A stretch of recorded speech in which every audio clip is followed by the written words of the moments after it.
Ele não aguenta. Teoria. Essa não aguenta, né? Fica muito puxado. É verdade. Bem tranquilo. Bom, então é um tema que, por mais que seja um tema simples, vocês vão ver que tem coisa para falar. E nós aqui, você agora que está entrando nesse mundo aí, você vai ver que tem os prós e os contras, né?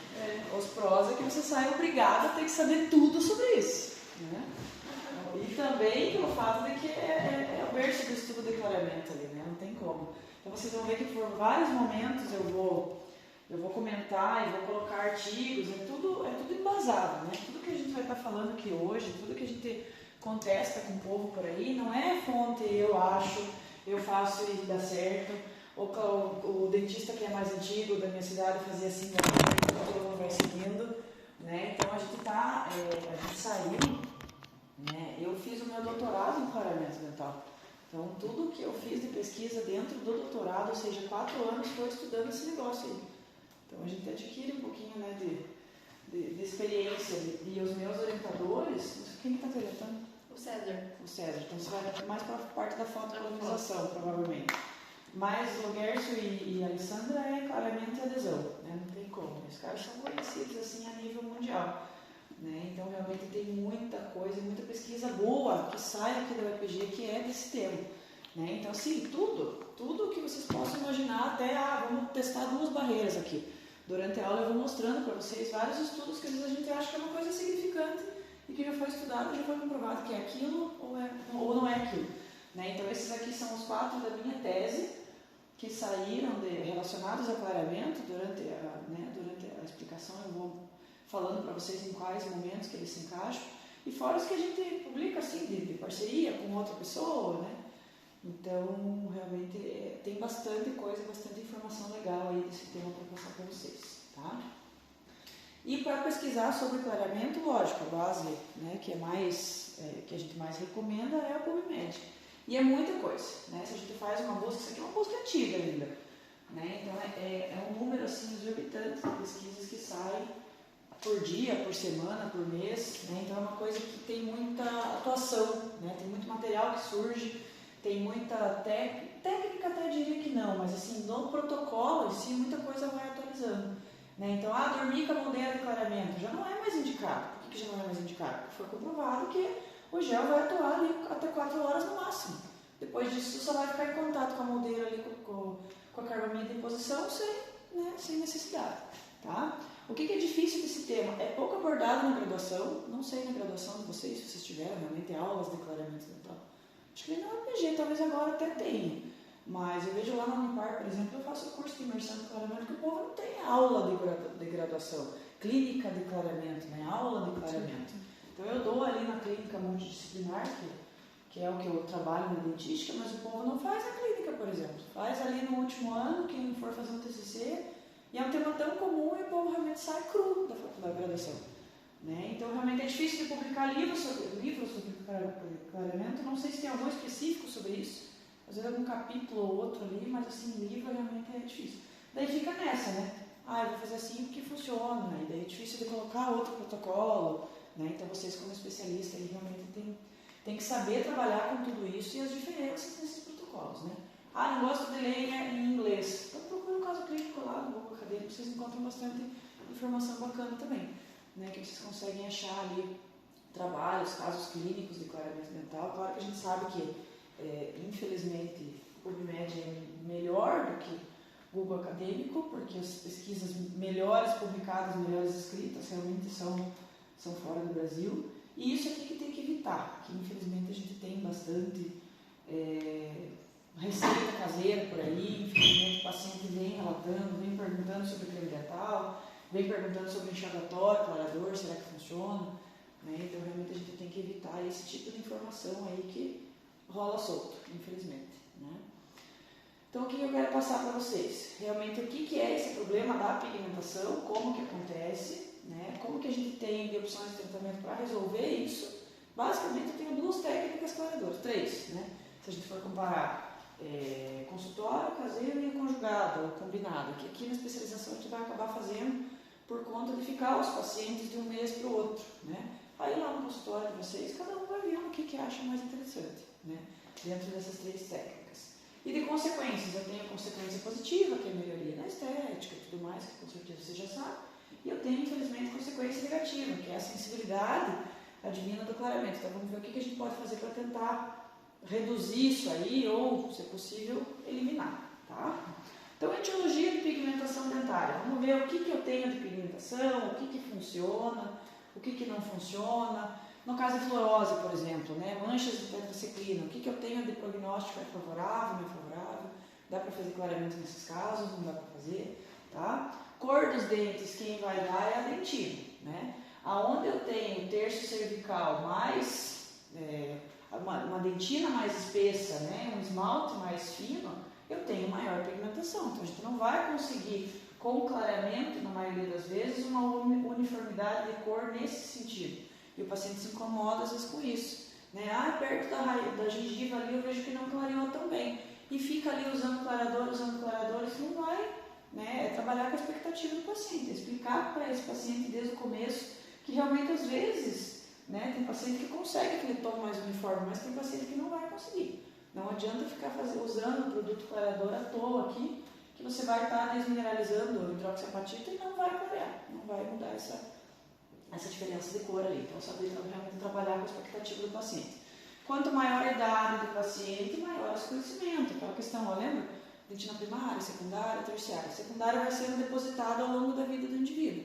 Quanto mais idade, mais dentina secundária, mais pigmento vai, né, acumular ali. Eu não vou conseguir, na maior parte das vezes, uma eficácia de tratamento no paciente que tem 50 anos, da mesma forma que eu conseguiria no paciente mais jovem. Né? Então também é trabalhar com a expectativa do paciente. Mas adianta fazer clareamento lá no paciente que vem com 55 anos e quer fazer faceta? Adianta clarear antes? Adianta, mas aí a gente tem que saber que pode ser que eu não vá lá numa cor A1, B1, por exemplo. Né? A gente vai clarear ali o máximo que der. Tá? Então tudo isso tem que saber realmente orientar o paciente, né? Trabalhar com esse paciente ali nessa expectativa. Ali essa questão das características de naturalidade, que eu já passei para vocês várias vezes, né? Então saber realmente onde eu tenho uma espessura maior de dentina, onde eu tenho uma espessura menor de dentina, né? Então tudo isso é importante para a gente trabalhar com a expectativa do paciente, e a gente sabe que isso aqui, por exemplo, é muito difícil de conseguir no paciente de forma natural, né? Então batendo o olho, claro, a gente sabe que ele tem procedimento estético ali, mas é muito difícil. Às vezes o paciente faz clareamento achando que ele vai atingir isso aqui. Eu quero que fique branco assim, né? Então tem que realmente trabalhar com a expectativa desse paciente, características individuais, né? Idade principalmente, essa questão que eu falei para vocês, que às vezes pacientes de mais idade, um pouco mais difícil de uniformizar essa cor, né? Então tudo isso sempre saber orientar os pacientes, tá? E desses casos específicos agora de pigmentação, né? De etiologias diferentes aí que a gente pode encontrar. Então eu tenho alterações cromáticas que a gente chama de endógenas e exógenas, né? Endógenas vão acontecer lá no período da odontogênese, quando os dentes estão em formação ainda. O que eu posso ter de alteração desse período, vamos dizer assim? Hipoplasias, que eu posso ter hipoplasia de esmalte, hipoplasia de dentina, amelogênese, né? Então algum problema por falta de vitaminas, por alguma razão que a mãe tenha, né, sido afetada de alguma maneira, eu tenho alterações ali na formação de esmalte de dentina, tá?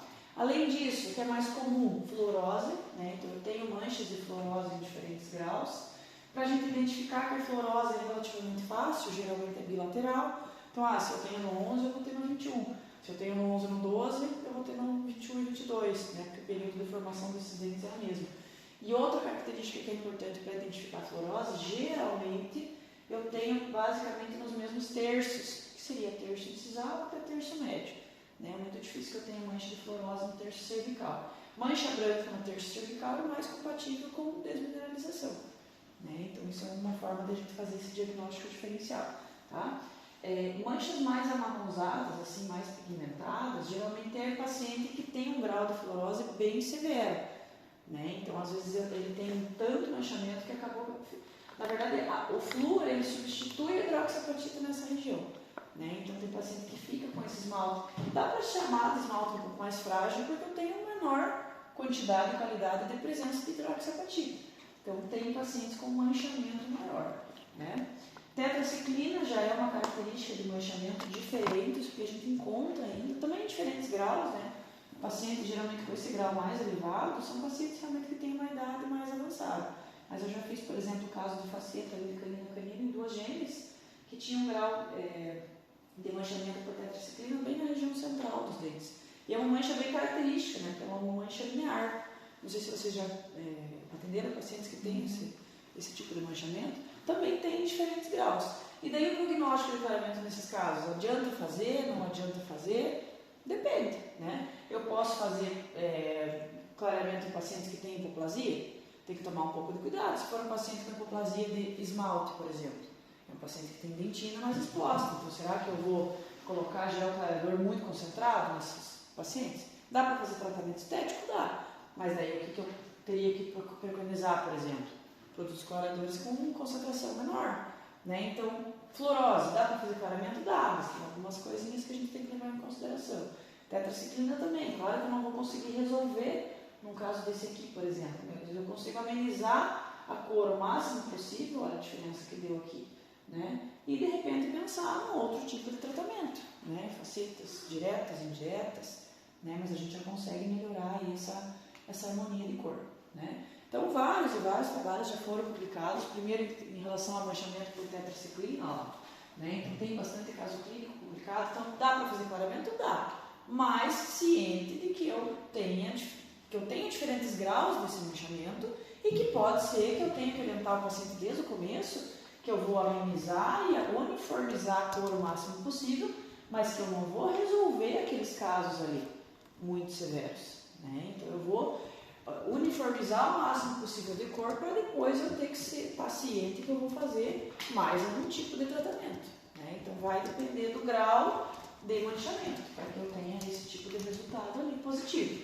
tá? Fluorose dental, como é mais comum, eu tenho mais trabalhos publicados ainda, né? Então a questão da fluorose é muito específica. Eu posso fazer só o clareamento, já vou melhorar essa questão da presença das manchas, né? Vou uniformizar mais essa cor.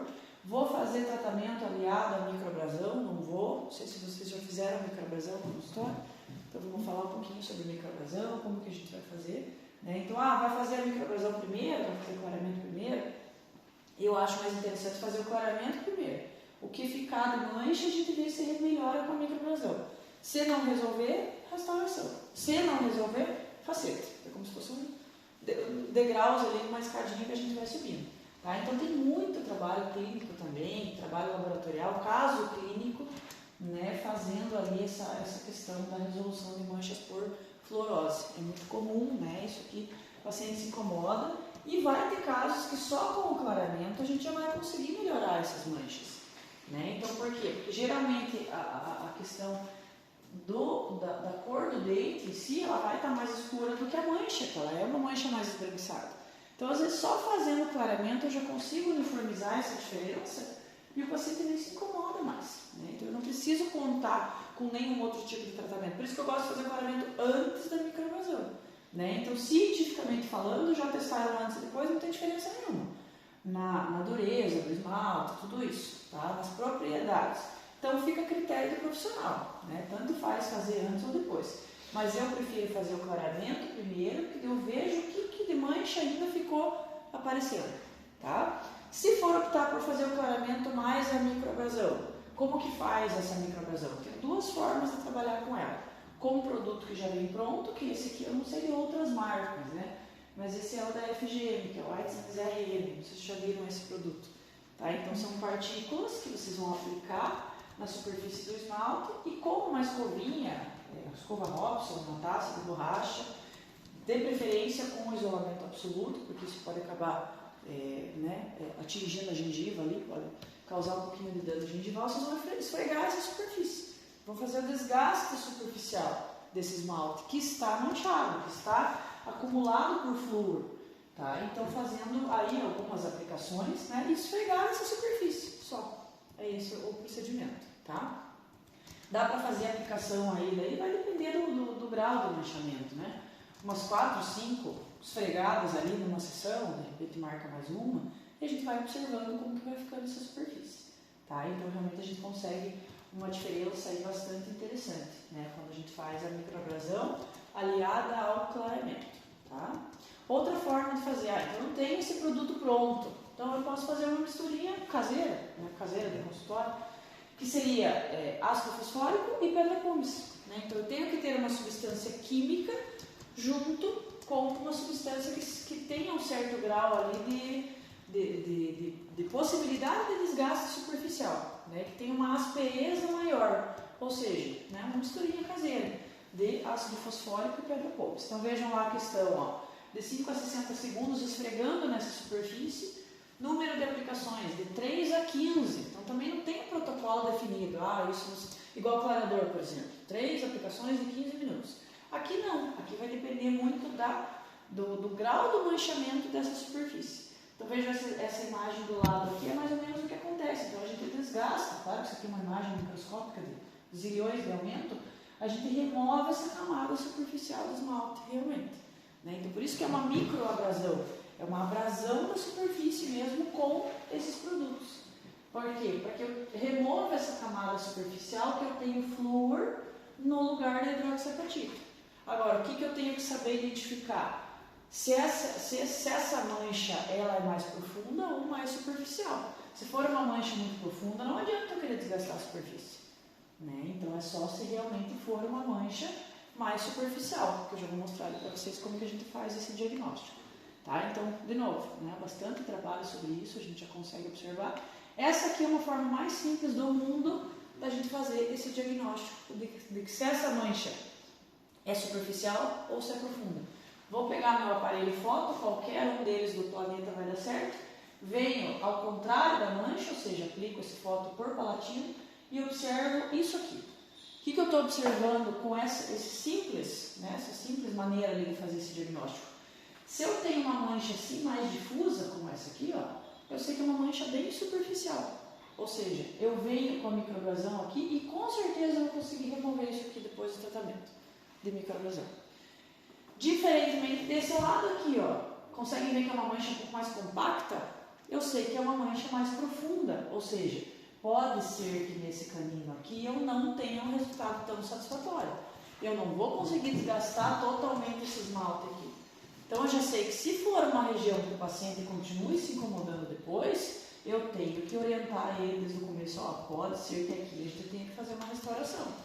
Para daí eu vir com desgaste superficial com uma ponta diamantada um pouquinho mais profundo e resolver nesse caso aqui. Então a transiluminação é uma forma de diagnóstico muito simples, muito barata, que a gente consegue realmente ter bastante informação. Então nesse caso, cobrar por sessão. Por sessão é mais interessante do que o tratamento final, porque pode ser que em uma sessão você resolva, pode ser que você tenha que chamar o paciente ali mais 5 vezes. Eu acho mais interessante por sessão, né? Porque vai depender aí da resposta, vai depender, né, de como que esse paciente vai se comportar. E disso aqui, faz isso aqui no começo, gente, isso aqui já você já tem uma clareza muito maior, né? Então, o paciente tem mancha de fluorose ali de canino a canino. Faz um mapeamento. O dente 11 provavelmente eu consigo resolver só com a microabrasão. O dente 13 tem mancha um pouco mais profunda no terço incisal ali, é muito difícil que eu resolva com a microabrasão. Tá? Então, para vocês já terem essa noção de que pode ser que a gente tenha que fazer alguma outra restauração aqui.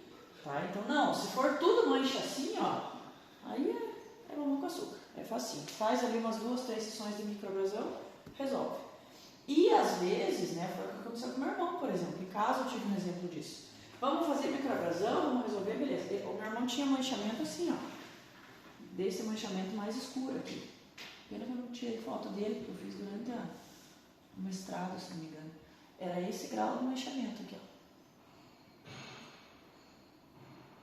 desse aqui do canto. Já tinha mancha, né? Já tinha mancha bem pigmentada, era bem parecido com esse caso aqui. Aí a gente bate o olho, não, aí já é mais complicado, né? Mas ele fez o clareamento, já teve essa uniformidade maior, o manchamento mais escuro acabou saindo e nem fez microabrasão. Por isso que eu gosto de fazer o clareamento antes, né? Então numa escala de tratamento menos invasivo, o clareamento vem antes, a microabrasão vem depois, porque a microabrasão eu já tenho desgaste superficial, e logicamente a restauração, os tratamentos restauradores viriam depois. Né? Então por isso que, igual eu falei para vocês, cientificamente falando, eu não posso falar para vocês que é correto fazer antes. Tanto faz. Já foi comprovado que tanto faz. Né? Mas, em relação à facilidade clínica, eu prefiro realmente fazer o clareamento primeiro, para ver ainda o que o paciente vai, porventura, se incomodar. Tá? Então isso aqui é uma forma simples de vocês realmente terem essa visão ali de diagnóstico. Vamos tentar fazer a microabrasão aqui, uma sessão e vamos ver como que vai ficar. Né? Prof, e faz com a escovinha, a taça e... Escovinha rápido, só esfrega na superfície, depois lava, dispensa o paciente. Só isso? Microabrasão é isso. Né? Então o que eu posso fazer com os dois materiais, ou com Copronto, que eu acho mais fácil, o RM é para isso, né? Ou pedra pomes e ácido fosfórico. Se você faz não uma tiver. misturinha e... Mistura, não dá, põe ali e aplica. Faz uma aplicação ali com ou taça de borracha, esfrega a superfície. Essa é a ideia. Tá? Então é bem tranquilo de fazer esse tipo de tratamento. Aí eu tenho outro grupo, tudo bem com microabrasão? Tranquilo? Aí eu tenho um outro grupo de alterações, né, cromáticas que a gente chama de exógenas, ou seja, quando os dentes desse paciente já irromperam. Lembre que as endógenas é quando o paciente está com os dentes antes da erupção. Aqui não, aqui os dentes já erupcionaram. Tá? Aí eu tenho dois subgrupos dentro dessa exógena. Eu tenho manchamentos intrínsecos, que vão ser aqueles lá na câmara pulpar, lá advindo de uma necrose pulpar, de um tratamento endodôntico bem realizado ou não tão bem realizado assim, né? Aí o Miguel com certeza enxerga, né? E encontra bastante disso aqui também, né? Às vezes o paciente que vai fazer retratamento é muito comum, tá? Então eu tenho esse agrupamento de manchas intrínsecas e extrínsecas, que aí é advindo da dieta, né? Então aqui a gente vai falar um pouquinho sobre clareamento interno, quando que a gente vai indicar, quais situações que a gente vai fazer, né? Se essa pigmentação foi por iatrogenia ou não, se o paciente já está com a endodontia adequada, realizada ou não, tá? São manchas intrínsecas e as extrínsecas, tá? Então as intrínsecas a gente vai falar um pouquinho sobre clareamento interno daqui a pouquinho, né? Então seria essa forma de tratamento das manchas intrínsecas. E extrínsecas é o que a gente vai encontrar aí que vocês vão fazer no dia a dia, né? Dentro da dentística, clareamento é uma coisa que é meio, quase que regra, né? Então a gente dificilmente vai fazer tratamento estético antes de fazer clareamento no paciente. Dificilmente, né?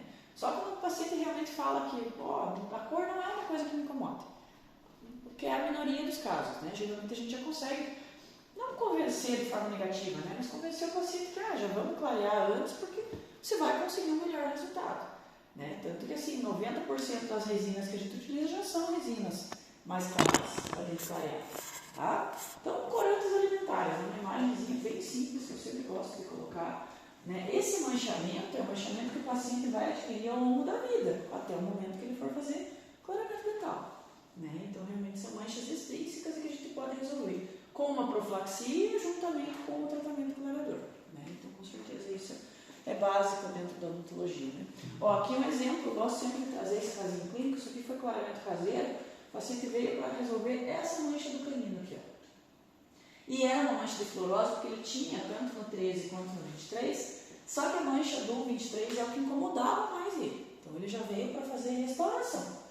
Não, né, vamos tentar clarear, vamos ver se não vai amenizar. Não era uma mancha profunda, e veja que depois do clareamento ela ainda ficou aparecendo um pouquinho. Mas aí ele gostou tanto do resultado que ele nem quis pensar, nem em microabrasão e muito menos em restauração. Né? Então é uma coisa que a gente enxerga ainda, mas que para ele foi realmente bem resolutivo. Né? Então saber diagnosticar para a gente conseguir saber tratar esses casos. Tá?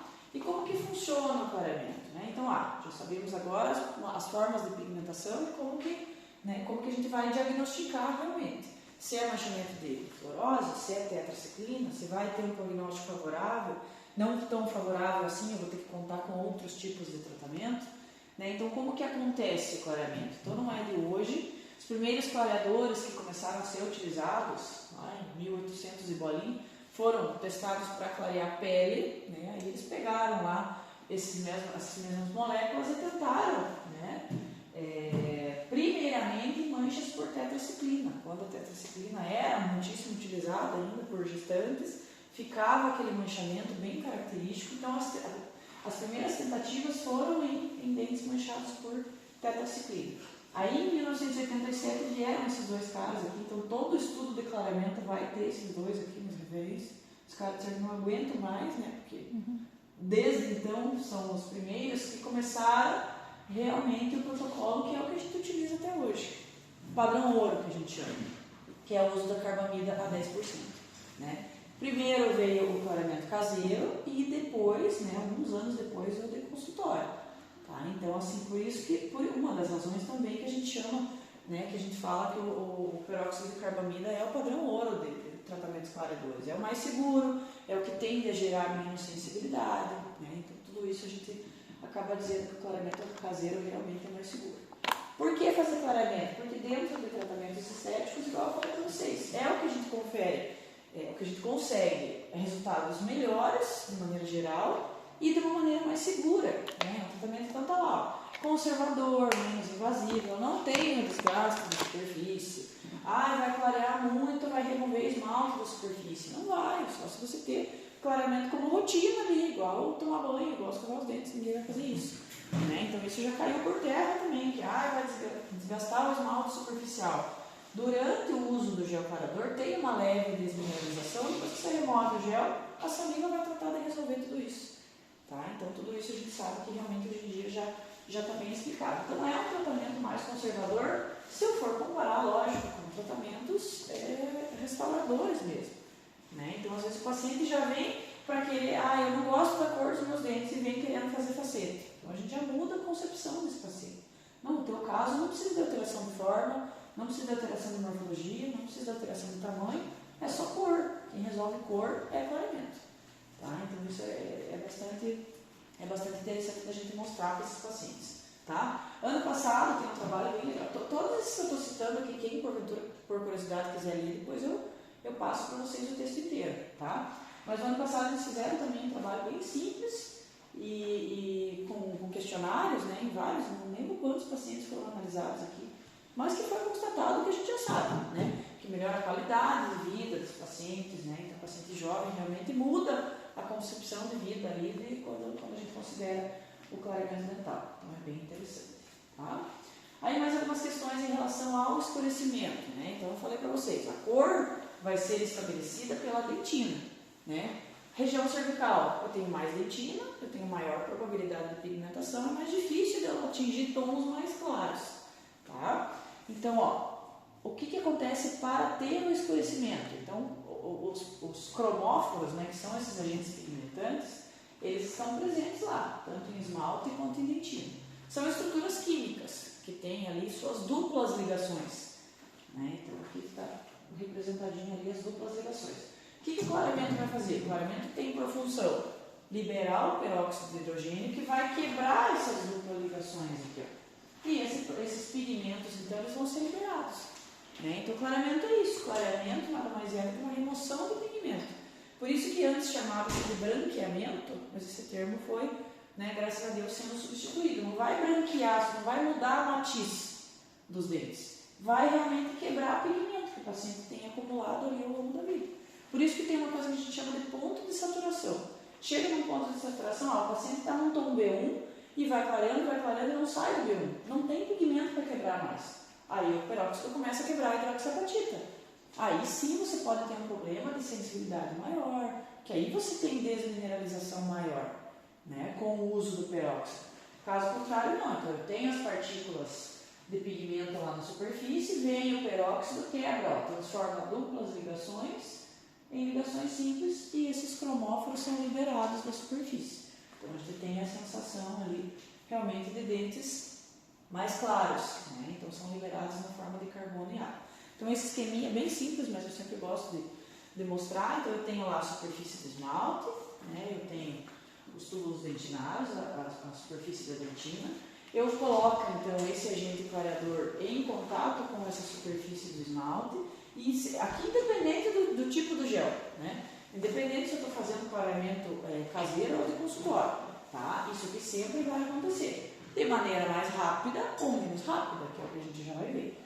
Né? Então, o agente clareador lá na superfície do esmalte, o que vai acontecer? Vai formar radicais livres, né, nessa reação ali com essa superfície de esmalte. Esmalte é um tecido permeável, dentina é um tecido mais permeável ainda, mas eu tenho a penetração desses radicais livres dentro da superfície de esmalte e dentina. Como que é possível que isso aconteça? Porque eu tenho, né, baixo peso molecular do peróxido de hidrogênio. Né? O peróxido de hidrogênio é a molécula clareadora, né? Porque o carbamida também vai liberar peróxido de hidrogênio. Tá? Então é o que eu tenho de menor peso molecular, até que nos provem o contrário, que consiga penetrar em esmalte dentina. Por isso que até hoje não conseguiram inventar ainda, embora já tenha sido bastante tentado, outra molécula que seja de tão baixo peso molecular quanto o peróxido de hidrogênio. Não tem, não consegue. Né? Então, para que realmente consiga penetrar em esmalte e dentina e consiga fazer aquela quebra, né? Aquela quebra dos agentes cromófilos. Né? Então, por isso que o peróxido de hidrogênio realmente consegue penetrar em esmalte e dentina devido ao baixo peso molecular e fazer aquela clivagem, né? Aquela quebra de pigmentos que eu comentei com vocês. Tá? Então, independente se eu tenho pigmentos, né? Aí tem vários esqueminhas, seja pigmentos de origem metálica, pigmentos de origem da própria dieta, né? Então, o paciente tem pigmentação ali de uma vida toda. Então, daquele momento que ele vai clarear, ele vai remover essa pigmentação de toda a vida, seja de esmalte ou seja de dentina. Né? Então, tá lá mais uns esqueminhas, né? Então, desenho esquemático, ó, como se fossem os cromóforos, né? Os agentes pigmentantes. O produto clareador ele vai liberar esses radicais livres que vai quebrar realmente, né? Vai clivar esses cromóforos e vão ser liberados na forma de gás carbônico e água. Né? Então, por isso a gente tem ali o processo clareador acontecendo. Tá? Moléculas clareadoras, basicamente a gente chama, né, que eu tenho uma que seria o peróxido de hidrogênio, mas o carbamida vai liberar o peróxido de hidrogênio junto com a ureia. Tá? Então, tanto faz eu dizer que as duas moléculas clareadoras, né, são possíveis de ser utilizadas, ou que é só o peróxido de hidrogênio, né, já que o hidrogênio vai ser liberado ali através da carbamida também. Um é puro, o outro vai liberar Isso. o outro. Na verdade, o que clareia mesmo é o peróxido de hidrogênio. A diferença é que o carbamida, ele libera o hidrogênio num tempo maior, porque tem a liberação da ureia junto. Então, é um processo químico um pouco mais longo. Por isso que quando eu utilizo carbamida, eu tenho que ter mais tempo. Não adianta eu querer utilizar peróxido de carbamida por meia hora ali na superfície, não dá nem tempo da reação química acontecer. Né? Então, aqui está o começo dos erros que eu vejo o dentista por aí fazendo. Então, dá lá a carbamida para o paciente usar, um peróxido de carbamida 10% e manda o paciente usar 1 hora por dia. Está jogando o produto fora. Né? Ah, mas o paciente não consegue usar mais que isso. Então, você tem que dar o hidrogênio caseiro. Tá? Então, por isso que a gente tem que realmente saber indicar todos esses produtos. Tá? Então, tá lá, ó, a quebra deles é diferente. Olha o que acontece com o peróxido de carbamida. Ele libera o peróxido de hidrogênio e libera a ureia. Então, é uma química diferente do que se eu utilizo só o hidrogênio normal. Ah, mas se a carbamida demora, então vamos partir só, vamos usar só o peróxido de hidrogênio caseiro. A sensibilidade é maior e o resultado não é tão bom quanto o carbamida. Então, tudo isso a gente começa a ponderar, né, os pontos positivos e negativos de cada um. Tá? Questão de diferenças entre carbamida e hidrogênio. Eu tenho algumas também. Né? Então, eu tenho diferentes concentrações, tanto do peróxido de hidrogênio quanto do peróxido de carbamida. Geralmente a gente faz clareamento de consultório com peróxido de hidrogênio, né? Claro que em concentrações maiores. Então tá lá ó, de 35% a 38%. Tem ali que eu não coloquei, o boost da Ultradent, se não me engano, é 40%. 38% a 40%. Tá? Então é nessa média aí de concentração que a gente vai utilizar. Hoje em dia estão testando, alguns estudos estão testando fazer clareamento de consultório com carbamida. Só que tem que ficar ali 2 horas com o produto em contato com a superfície, acaba ficando meio fora da cogitação, tá? Então, geralmente a gente utiliza clareamento caseiro, peróxido de carbamida ou peróxido de hidrogênio, vai depender do que o meu paciente está disposto a fazer. Ah, ele vai conseguir usar se for meia hora por dia só, 1 hora por dia no máximo. Então, tem que ser hidrogênio. Ah, consegue utilizar bem certinho lá por 3 a 4 horas diárias? Aí você pode usar o carbamida, que com certeza, né, pelo fato de ser um produto que a gente chama de padrão ouro. O que é um produto padrão ouro? Que tem menor efeito colateral e maior eficácia. Tá? Então, eu tenho um resultado interessante de eficácia do clareamento caseiro, né, de mudança de cor e de longevidade desse tratamento. Né? Embora, cientificamente, tanto o caseiro quanto o de consultório tem efetividade semelhante, né? Cientificamente não tem diferença, clinicamente a gente observa que o carbamida é como se, eu posso dizer que dura mais. Né? O clareamento caseiro com carbamida dura mais. Na verdade, aí questão de dormir com a placa, né? Eu sei que atualmente isso já é Não é recomendado. Mas não é recomendado por quê? Porque a carbamida aumenta a sensibilidade ou não? Não é recomendado porque é aquilo. A carbamida já foi comprovado que ela vai ter seu pico de atuação em até 4 horas. Sim, mas aí valendo do tempo corrido do dia a dia. Certo? Não, pode. O que eu Você oriento para o paciente? o paciente estuda no estado Só consegue usar à noite. Só consegue usar à noite. Normalmente, o que eu leio é que a sensibilidade aumenta muito com o tempo do produto na boca. Isso, exatamente. E com a concentração também. Tá, então, no questão do carbamida, se ele fizer o uso dormindo, ele vai ter um aumento da sensibilidade. Pode ter. Pode O ter. que eu oriento Com para os meus com pacientes? o peróxido é certeza, né? Com hidrogênio, É não é que é certeza. certeza, porque a gente está trabalhando com limiares de dores que a gente não conhece. Sim, mas Né? pelos Mais estudos provável. não é mais... É mais provável. Mais provável. Hidrogênio é mais provável que tenha sensibilidade do que carbamida. Certo. Essa é a ideia. O que acontece com o peróxido de carbamida? Eu sou obrigada a orientar que o meu paciente use por mais tempo. De 3 a 4 horas é o que a gente consegue assim, de efetividade melhor. Com menor probabilidade de sensibilidade e maior efetividade de cor. Só que às vezes é difícil o paciente usar 3 a 4 horas por dia enquanto ele está acordado. Então, o que eu oriento? Olha, de 3 a 4 horas diárias. Ponto. O horário que você vai utilizar, tanto faz. Eu trabalho de manhã, no meu office, eu vou usar durante a manhã. Beleza. Deu 4 horas, aí tira. Eu só consigo usar à noite enquanto eu estou dormindo. Então, o que você pode fazer? Tenta usar durante a noite e ver como que vai ficar essa questão da sensibilidade.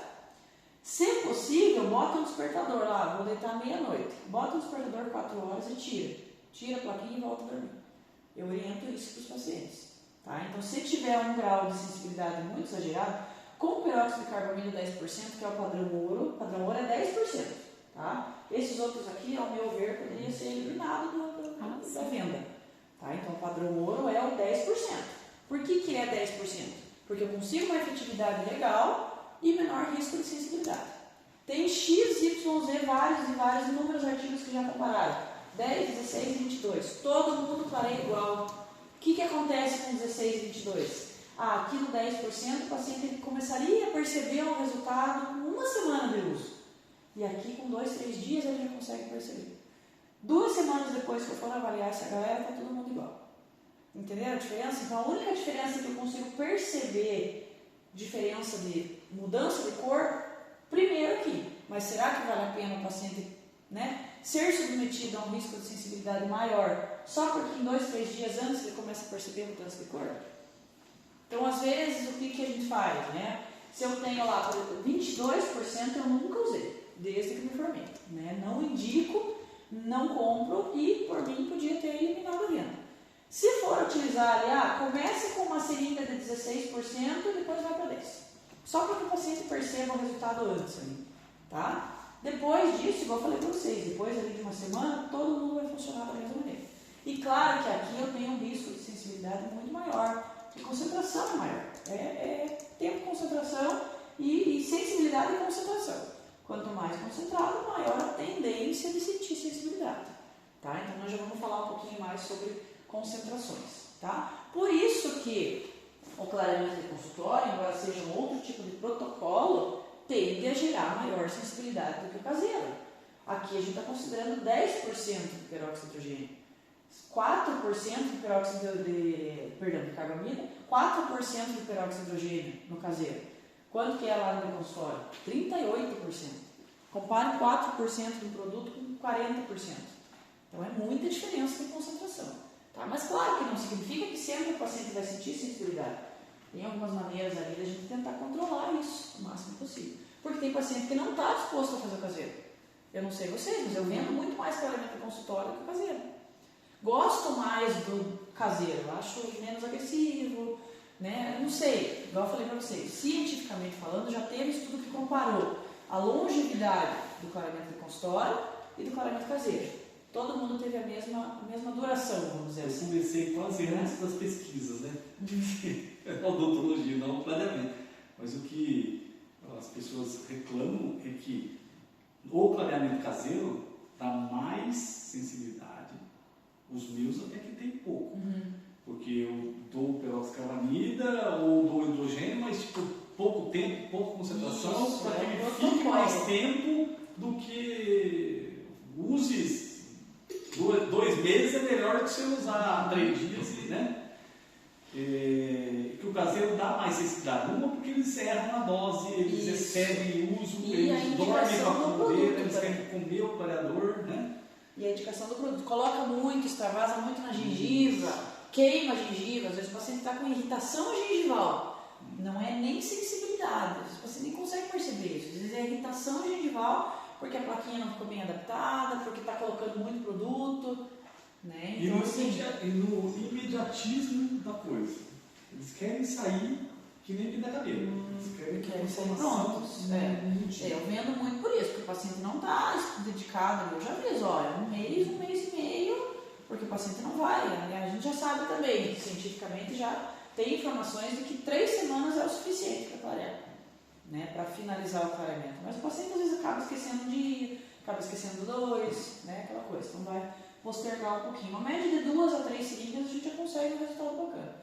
Mas a maioria dos pacientes acaba preferindo o consultório pelo imediatismo. Não quer se incomodar em usar em casa, então a gente acaba realmente, né, vendendo mais. Né? Mas assim, na clínica de vocês, dependendo do público, às vezes é um público diferente, vocês conseguem vender mais o clareamento caseiro. E igual eu falei, eu noto que o clareamento caseiro parece que a recidiva de cor é menor. Parece que o paciente finalizou ali com cor B1. Parece que ele vai manter esse B1 por mais tempo. Mas eu não posso afirmar isso, porque cientificamente falando não tem diferença. É uma observação clínica. Né? Até porque ele para de usar algum tempo, mas sobra assim. Então, de vez em quando ele põe de novo. Então ele tem uma falsa sensação que ele mantém, né? Um retoque do clareamento. Exatamente. Né? Então, com o caseiro, às vezes, Nossa, uma vez por feliz. ano ele quer fazer um retoque. Você dá a seringuinha pro cara e fala, velho, Uma seringa ali. tá liberado, você pode usar esse trem aí, então você vai sair, Só você que é põe. muito na quantidade, orientar esse paciente. E dentista não sabe, gente. Eu vejo ex-aluno, por exemplo, fazendo cada caca e mandando o paciente usar peróxido de hidrogênio caseiro durante a noite. Mandando o paciente comprar carbamida 22% e usando durante a noite inteira. Isso aí é o auge da sensibilidade. Eu pergunto às vezes um colega ou outro, qual que está usando? 22%. Eles acham que o mais concentrado é o melhor. Deus o livre, o dentista orientar que ele usa o de 10%. Mas se tem o de 22%, por que eu não vou usar o de 22%? O resultado vai ser melhor. Não vai ser melhor. Vai clarear do mesmo jeito e a tua probabilidade de sensibilidade vai lá em cima. Já está mais do que comprovado. Tá? Então tudo isso a gente precisa observar. Olha a regrinha da concentração lá. Né? Então, carbamida é diferente a proporção do peróxido de hidrogênio. Por quê? Porque o hidrogênio está dentro do peróxido de carbamida. Então, quando você considera lá 22% do peróxido de hidrogênio, o que efetivamente vai estar clareando no hidrogênio? 6,6%. Né? Então, já é uma concentração alta de peróxido de hidrogênio. Né? Então, tudo isso a gente precisa realmente observar para orientar melhor possível os pacientes. Vamos ver das técnicas então, né? Falar um pouquinho sobre cada uma das técnicas. Então eu tenho basicamente o clareamento de consultório, o clareamento caseiro e o conjugado, que a gente vai falar um pouquinho, que algumas situações a gente vai indicar. Protocolo, logicamente, né? Uma boa de uma profilaxia antes. Vamos ver como estão os pacientes que vocês vão atender aqui amanhã. Provavelmente eles já passaram por uma consulta periodontal ali, uma raspagem prévia, mas isso realmente é importante. Escala de cor. Tem que ter uma escala de cor no consultório e orientar esse paciente, tirar foto com a letinha, isso aqui é importante. Tira a foto inicial do ladinho, a foto com o celular mesmo, para ter isso registrado. Né? Porque às vezes o paciente é um pouquinho mais xarope, né? Todo mundo tem paciente xarope, que vai dizer que o clareamento não está funcionando. E o paciente volta ali numa segunda sessão e mudou ali 4, 5 tons na escala. E você vai mostrar para esse paciente, vai comparar olha aqui, ó, como que estava e como que está agora, né? Olha a diferença de cor, então pega às vezes a letinha inicial, coloca do lado para ele ver como realmente isso está sendo efetivo. O paciente vai se acostumando com a cor, né? Então às vezes ele não tem essa noção do quanto que clareou. Claro que a escala Vita, a escala visual analógica, é uma escala subjetiva. O que eu quero dizer com isso? Eu venho aqui, eu acho que está num tom A2. A Rafa vem, eu acho que está um B2. E nem eu estou errado, nem ela está errado, porque é uma análise subjetiva, né? Mas é interessante que a gente faça isso aqui, fotografa lá primeiro, lógico, com uma boa iluminação, sem a luz do refletor, né? No mesmo lugar, algumas regrinhas que realmente ajudam a gente a ter esse parâmetro entre as imagens, né? Para que a gente tenha, e anota essa corzinha inicial ali, né? Então tem a escala Vita convencional, tem uma escala Vita Glitch, já ouviram falar dessa escala aqui, já viram? É uma escala que é como se ela tivesse subtons, né? Então tá lá, por exemplo, lá na escala Vita normal eu tenho a 1, a 2, a 3 e a 4. Aqui eu tenho 1M1, 2M1, é como se eu tivesse tons dentro desse A1, tons dentro do A2. Então tem mais opções de cor, é como se fosse uma escala de cor mais detalhada. Claro que é uma escala de cor mais cara, um pouquinho, a escala Vita é uma coisa cara, né? Uma original ali está quanto? Deve estar uns mil e pouquinho, né? Mas não tem como fazer tratamento estético, tratamento clareador sem ter essa referência aqui, tá? Se for pra comparação dos dois, qual que é melhor? Olha, tanto faz. A escala Vita normal resolve tranquilamente. Não precisa mais que isso. Tá? Lá no consultório eu nem tenho isso daqui. Eu tenho a Vita normal mesmo, né? A gente já consegue visualizar bastante mudança, tá? Isso aqui já começa, a gente vai falar bastante de sensibilidade, mas já são fatores que eu tenho que levar em consideração. Observar se o paciente tem dentina exposta, isso aqui está muito comum hoje em dia. O paciente com 20 e tantos anos vem cheio de incisão de gengiva, vem cheio de lesão decorrente lá de atrição, de abrasão, de erosão, tá? Tudo isso, tudo que eu tenho dentina exposta é a região que o peróxido vai penetrar de maneira mais fácil. Né? Então, eu falei para vocês, o esmalte ele é permeável, a dentina é mais permeável ainda. Quando eu tenho dentina exposta, o paciente tende a sentir mais dor. Então vamos restaurar tudo isso aqui no começo. Lembrem que o tratamento restaurador é melhor que a gente faça depois do clareamento. Mas daí como que a gente vai fazer no caso desse aqui, por exemplo? É melhor fazer o clareamento de consultório. Professora, mas é muito concentrado e o paciente tem dentina exposta, mas o que a gente vai fazer aqui? Vai aplicar a barreira, vai proteger. E no caseiro, como você vai fazer? Aí no caseiro é mais tranquilo, porque você vai ter que fazer restaurações provisórias para selar isso aqui de forma provisória. O paciente faz o tratamento caseiro, depois volta, tira esses provisórios para daí fazer a restauração. Isso que seria correto. Então o caseiro, ou de consultório, nesse caso, não é mais indicado. Mas é mais concentrado. Mas você não vai aplicar produto diretamente aqui. Né? Então, tudo isso precisa ser observado. E a hipersensibilidade dentinária é uma coisa. Sensibilidade decorrente do clareamento é outra coisa. O paciente apresenta hipersensibilidade, então não pode fazer clareamento. Claro que pode. Né? Você não vai aplicar produto direto na dentina exposta dele. Agora, tem que saber manejar isso aqui. Por isso que eu falei, o consultório é melhor, você vai proteger tudo isso aqui. Eu não vou aplicar. Pode fazer um adesivo? Pode aplicar um adesivo já, para fazer o caseiro daí, por exemplo. Isso é um paciente que não relata hipersensibilidade. É um paciente que tem dentina exposta e não tem hipersensibilidade. Às vezes acontece. Né? Então aplica um adesivo lá, um verniz fluoretado, que seja. O paciente quer fazer o caseiro. Né? Tá com medo de fazer no consultório. Às vezes acontece também. Né? Aí aplica lá um adesivo, um verniz fluoretado, dá uma carbamida 10%. Eu não sou nem louca de indicar um produto mais concentrado nesse caso. Né? E a gente vai testando. Tá? Mas a gente consegue resolver. E isso aqui vai aparecer para vocês. Né? O paciente quer fazer um tratamento estético e daí por onde começar? Tem que restaurar primeiro antes de clarear. Mas e a cor? Como você vai acertar a cor? Né? Então é muito no achismo daí. Então sempre é melhor fazer tratamento restaurador depois do clareamento. Isso aqui também é muitíssimo comum. Né? Então vamos proteger essas regiões ali. Tá? Vamos aplicar uma barreirinha gengival ali antes de utilizar o produto clareador. Tá? Então, vamos falar primeiro do clareamento de consultório, né, como que a gente vai fazer realmente essa sequência, embora essa parte inicial ali de observação, né, se o paciente tem dentina exposta, a profilaxia seja semelhante entre as duas técnicas, tá? Vamos ver a questão do clareamento a laser. Tem muito paciente, não sei para vocês, mas que chega para mim falando de clareamento a laser ainda, Aí vai do critério nosso, né? Realmente sentar e explicar para o cara que não é a laser e o porquê que não é a laser, tá? Mas a gente já vai falar um pouquinho sobre isso também, tá? Vantagens e desvantagens do consultório, aquilo que a gente já comentou, né? Tem total controle do profissional, eu vou proteger tecido mole, não que seja uma vantagem, né?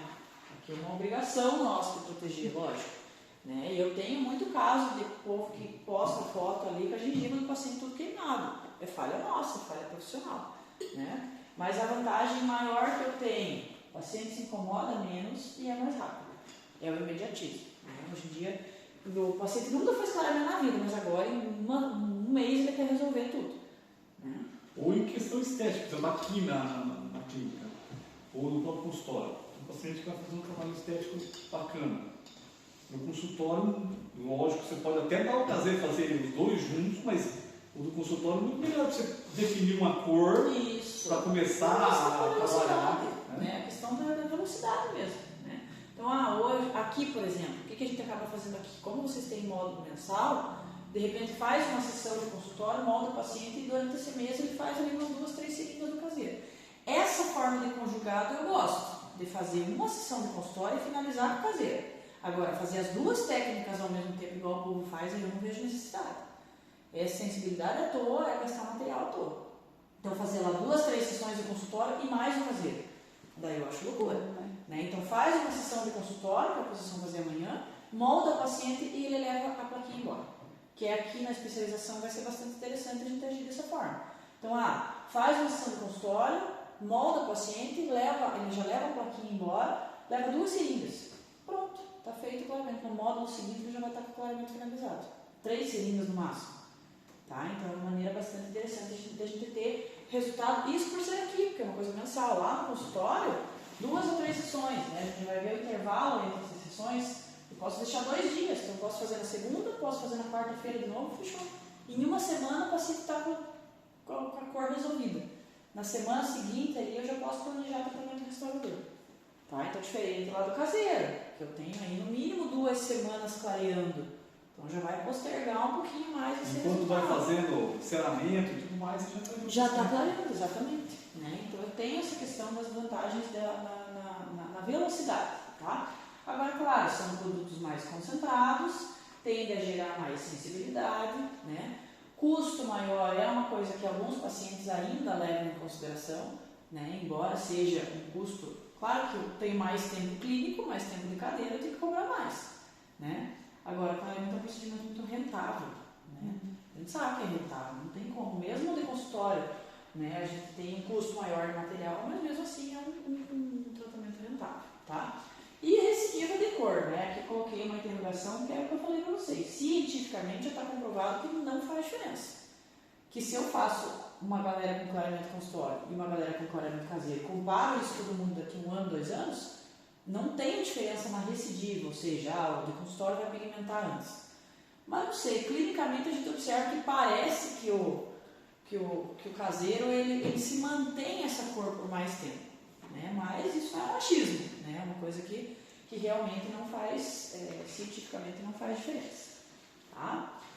Quais os produtos para serem utilizados? Então amanhã a gente vai trabalhar com 2 empresas, mas não são as únicas que têm produto clareador disponível. Né? A nossa grande vantagem da FGM é uma empresa nacional, os produtos são mais baratos, são produtos bons, né? Então o custo-benefício é melhor.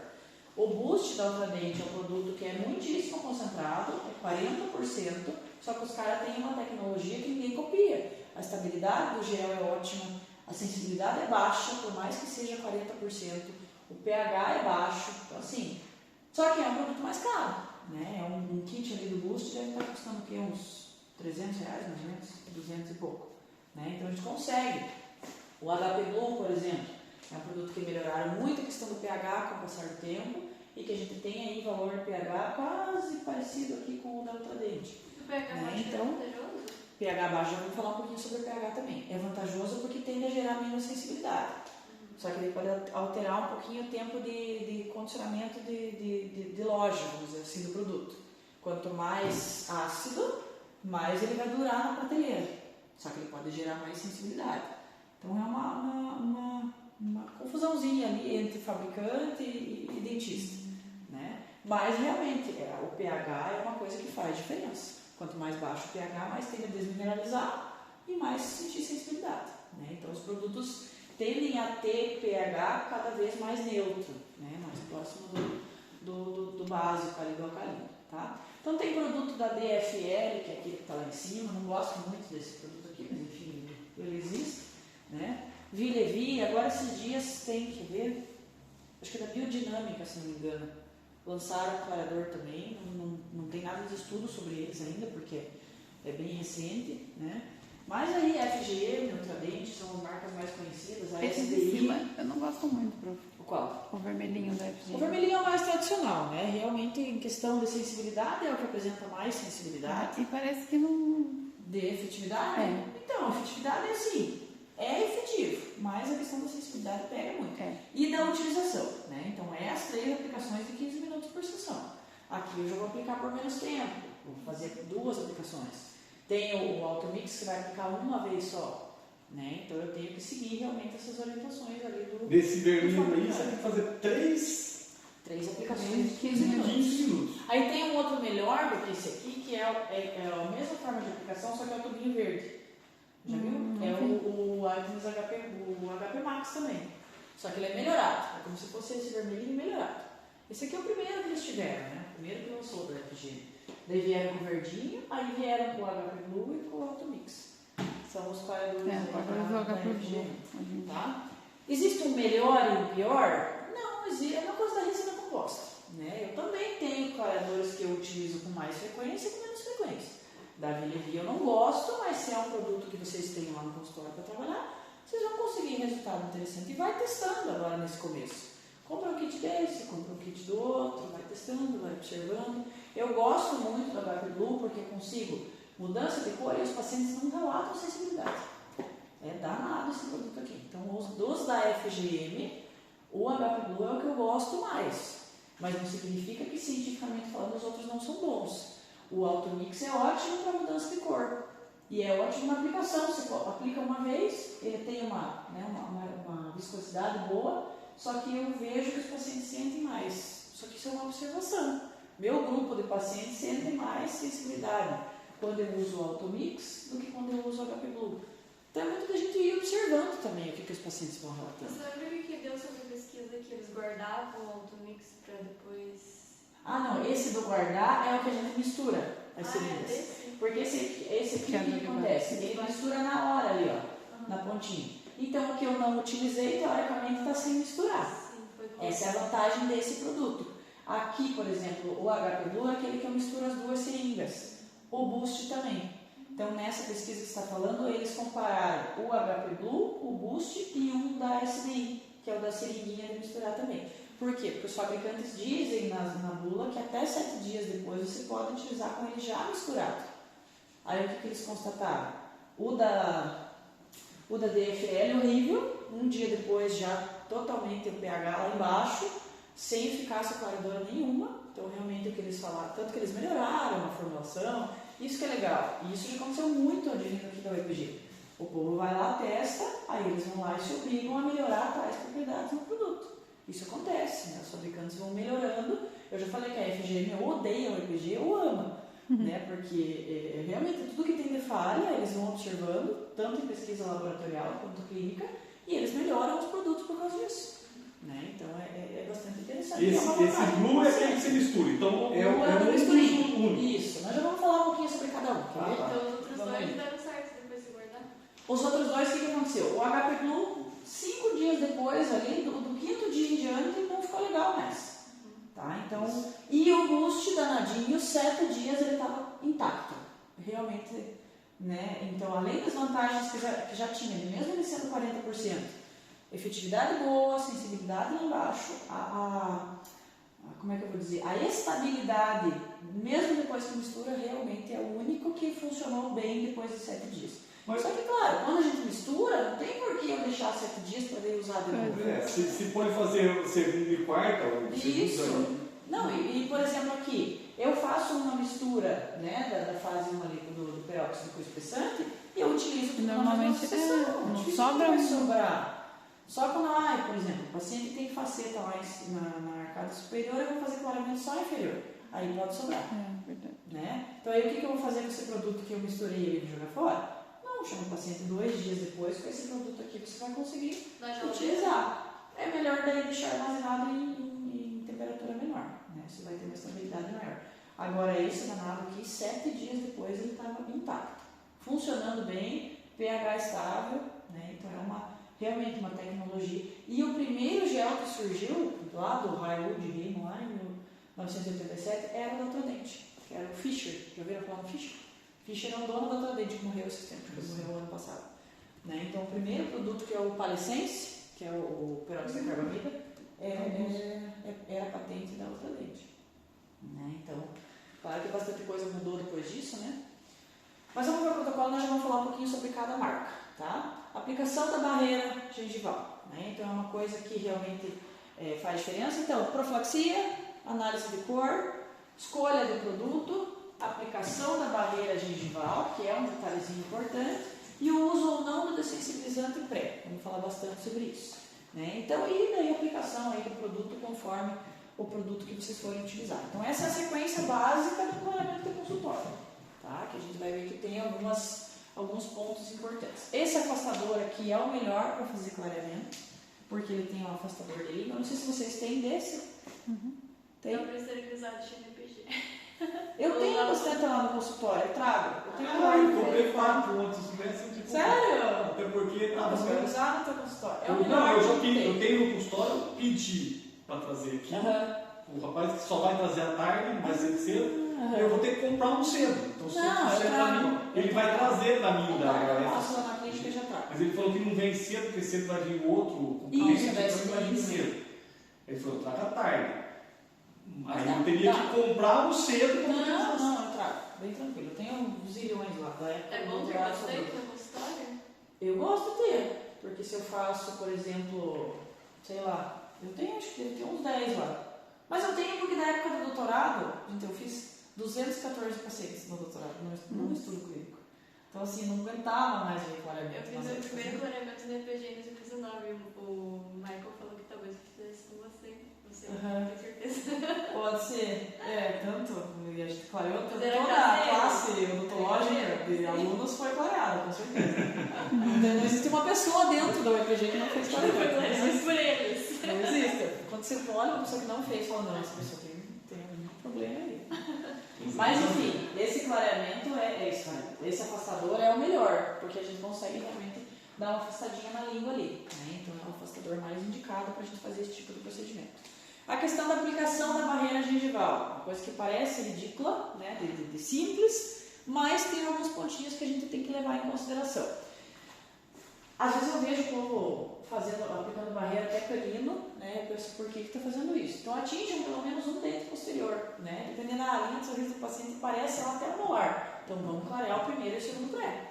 Né? Então não vai gastar teu produto a mais se você colocar em 2 dentes a mais e o resultado fica mais interessante.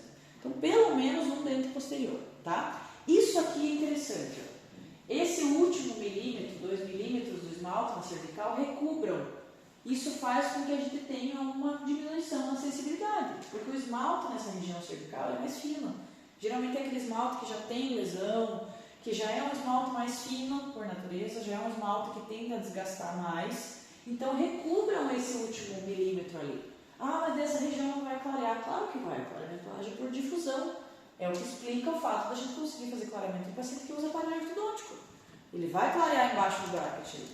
Tá? Então aqui, por exemplo, é uma explicação convincente de que se eu recubro esse último milímetro do esmalte e não deixo o produto clareador lá, tende a gerar menos sensibilidade. Né? A permeabilidade dessa região é maior, então recubra. E além disso, você ganha ainda a vantagem de você proteger mais essa região de papila e não queimar toda A a região segurança que realmente vai Segurança. mudar em dente, não Né? gente. Então não economiza assim, não precisa deixar aquela barreira espessa, daquele tamanho que o povo deixa, mas não é essa região da gengiva aqui que eu quero proteger, é toda essa região de papila. Então fecha bem, ó, fecha bem essa região de papila que vai fazer diferença. Todas as ameias gengivais e tudo que tiver de dentina exposta. Então, por exemplo, região de atrição é muito comum. Uma Então, trinca, faz uma... pode ser? Então, na trinca vai ter o próximo ali que vai mostrar. Desculpa. Não, acho que é mais pra frente. A trinca é um pouquinho controverso, porque a trinca o produto vai preencher embaixo ali, vai atingir embaixo da mesma maneira, né? Então a trinca tem gente que diz que não adianta fazer, o paciente tem várias trincas e daí vai o povo lá e aplica aquela barreira em toda aquela vestibular, né? Então a trinca é uma coisa mais difícil da gente realmente saber essa resposta de que faz diferença ou não. Agora, dentina exposta sempre, né? Então a lesão cervical, fecha a lesão cervical lá com a barreira. Restauração cervical, tal, já pode fechar tudo. Pode fechar tudo também, porque em dentes restaurados a tendência é sentir mais, é mais permeável ainda do que um dente não restaurado. Isso também já foi comprovado. E então dentina exposta sempre. Uma sensibilidade dor em todos os dentes, não seja só uma. Porque o paciente não consegue identificar, mesmo você sabendo que um dente lá está com cervical e você sem querer você passou dele. Se destampar doer, ele não consegue identificar bem que é só aquilo. Ele quer abandonar tudo, porque é uma sensibilidade terrível. Exatamente. Então por Esse isso que tem que tomar bastante cuidado. Você aplica só depois? Vamos falar bastante sobre isso aí. Tá. Outros pontos, tá? Uma coisinha bem básica. Façam essa visão para o espelho pela incisal, porque vocês conseguem ver bem se vocês têm alguma região de gengiva exposta, tá? Então sempre faz bem essa observação ali. Uma coisa da Ultradent que é ruim era essa barreira gengival que eles tinham aqui, ó. O Top Dun é da FGM, né? A marca, mas a barreira gengival da Ultradent veio. A primeira que veio era esbranquiçada. Não veio mais, não achei mais. Não veio, por isso que é uma cor de contraste. Então não aplique tão fino como esse que está aqui, né? Então faz uma barreira um pouquinho mais espessa, cobre toda essa região de black space que o paciente tem, porque isso aqui vai entrar produto e vai queimar ali por palatina, tá? Então fechem bem essas ameias ali. E daí, claro, isso aqui agora eles tiraram do mercado, né? Mas que não tenha realmente esse contraste de cor para que a gente consiga enxergar melhor. Tá? Aí a gente vem para a aplicação. Esse estudo é legal. Esse saiu esses dias, do mês passado, eu acho. Eles fizeram um estudo totalmente simples. Era um grupo de estudantes universitários e fizeram a aplicação de 4 barreiras gengivais. Essas 4 aqui. O da FGM, o da Ultradent e outros 2 que são bem baratinhos. Deve ser ali R$13, R$14 uma barreira gengival. Esses estudantes aplicaram, né, e eles foram avaliar depois, profissionais, né, já dentistas, já formados, foram avaliar a eficácia e também o conforto dos pacientes. Né? Então, um estudo totalmente simples. O que eles concluíram desse trabalho? Que os 2 melhores foram o da Ultradent e o da FGM. Né? Que os pacientes notaram melhor conforto, maior grau de polimerização da barreira, então as análises que eles fizeram, essa visão incisal, eu consigo ver isso aqui, por exemplo. Esses pontinhos aqui para queimar a gengiva, excelente. Né? Então sempre olhem, tenham essa visão incisal, a gente observa isso aqui. Né? Então a gente consegue ver regiões que realmente não está bem aplicada. A viscosidade da barreira gengival, uma coisa que a gente nem leva em consideração. Tem uns baratinhos, mas não lembro qual dos 2 que é ali agora, que ele escoa melhor. Então, por exemplo, a própria aplicação do produto faz com que não deixe esse tipo de falha aqui. Então, o que eles concluíram? Os 4 produtos são realmente, né, bons, só que maior conforto para o paciente, menos probabilidade de queimar a gengiva, maior escoamento com esses 2 aqui, que é o da FGM, que é o que a gente usa de forma rotineira, até porque geralmente ele vem junto com o produto clareador, né? O da Ultradent é um pouquinho mais caro, né? Então esse é um produto que eu já compro menos, já uso menos, né? Porque a gente consegue dar uma economizada. Tá 25, o da Lisandra tá 20. Eu que uso barreira demais. Você usa porque eu sou o testador de barreira nacional. Exatamente. Eu sou a barreira da marca Barbante. Eu vou com a barreira, eu compro. R$12, só que eu não uso para clareamento, eu uso só para tampar coisa em isolamento. Mas dá para usar para clareamento e a viscosidade deles é melhor. Eu achei bom essa. Eles correm bem na gengiva. Só que tem uns que acontece, eles correm na gengiva, só que é ruim de soltar depois. É aquele que fica tudo grudado, você não consegue nem polimerizar e nem soltar. Então, às vezes, vale a pena. Mas igual a cotidiana não tem. E é o que eu uso para isolamento. Então, tipo assim, para mim, qualquer uma que endureceu, meio molhada, tá bom. Uhum. E eu uso de. Olha, tem outros que são tão bons. Ó, eu já testei, estou usando. É muito. Para clareamento eu não faço quase, mas saindo, colou no tique no branco também, tá ótimo. Então, valeu. uma função que Mas tem. essa Macdan não cola no centro de gemelin, descola direto. Tanto que E nesse a da trabalho Lisandra, que é uma bem baratinha, cola muito bem. Escoa e gruda em tudo que existe. escoa. A grande vantagem desse é que ele escoa. Daí pra tirar já é mais difícil. Dá pra gente testar, né? Qual Dá é pra o testar. marco que é esse aqui? Ah, é, sim. Esse é do Brasil. Não, hoje em dia tem vários. Várias marcas. Várias Vai marcas. apertar depois? Então, assim, para vocês verem que é um estudo que, né, parece que é uma coisa, uma bobeira. E realmente a gente consegue extrair realmente bastante informação. Tá? E aí, uma barreira que fácil, né, que deixa de proteger tudo. Daí para melhorar, não fica, algumas fotos ficam desfocadas. Aqui daria para subir um pouquinho mais. E isso aqui depois é interessante, né? A facilidade de a gente remover isso tudo de uma vez só. Então, é um ganho de tempo clínico aí para nós também. Tá? Então, vamos falar um pouquinho sobre cada produto. Tenho que olhar a bula, tenho que entender como que funciona cada uma. Não adianta, eu gosto de trabalhar com esse dessa forma e tenho na minha cabeça que o protocolo clareador é 3 sessões de 15 e comprar outro produto e manter o mesmo protocolo. Não dá. Né? Então, isso a gente vê que o povo erra bastante também. Tá? Então, os tradicionais ali, né, que o Rafa falou que não gosta, mas que realmente tem né, uma efetividade de cor. O primeiro HP Max tradicional é o do potinho vermelho. Mas depois veio aí o HP Max do potinho verde com a fórmula melhorada. Né? O pH é um pouquinho mais estável, né? A gente tem uma sensibilidade reduzida, né? Então tudo isso faz diferença. Mas a aplicação dos dois produtos é misturar no potinho de forma manual. 3 gotas de peróxido para 1 gota de espessante. Ah, mas 3 para 1 não vai dar certo. Então a gente triplica geralmente essa porção. Coloca 9 gotinhas de peróxido e 3 gotas de espessante. Isso dá para fazer arcadas. 3 de peróxido? 3 para 1. Sempre 3 para 1. 3 de peróxido para 1 de espessante. Tá? Então, geralmente, lá na bula, o fabricante vai orientar que você faça 4 vezes essa proporção. Só que fica sobrando produto no potinho. Então, o que a gente observa? Que se eu triplico ela, dá certo. Ou seja, 9 gotas do peróxido para 3 gotinhas do espessante. Tá? Isso para cada aplicação. Então, faço essa misturinha, aplico em todos os dentes, conto 15 minutos. Daí eu preparo de novo e depois uma terceira vez. Não é esse aí que é vermelhinho, depois ele vai Esse ficando muda de outra cor. Tá? O que é essa mudança de cor? Significa que está na hora de tirar? Não, significa que o pH do produto mudou. E por isso que esse produto tem que fazer essa reaplicação. Tá? Porque se baixa muito o pH, muita sensibilidade. Então, assim, se o fabricante orientou que é 3 vezes de 15 minutos, não adianta deixar 3 vezes de 25 achando que vai ter efetividade maior. Não vai.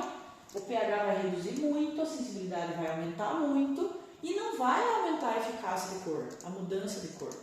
Tá? Então, existe um tempo que a gente precisa respeitar por tudo isso. Aparentemente, em 15 minutos ele vai mudar de cor. Ele vai mudar de cor. Vamos Tá? Às vezes eu deixo até um pouquinho menos.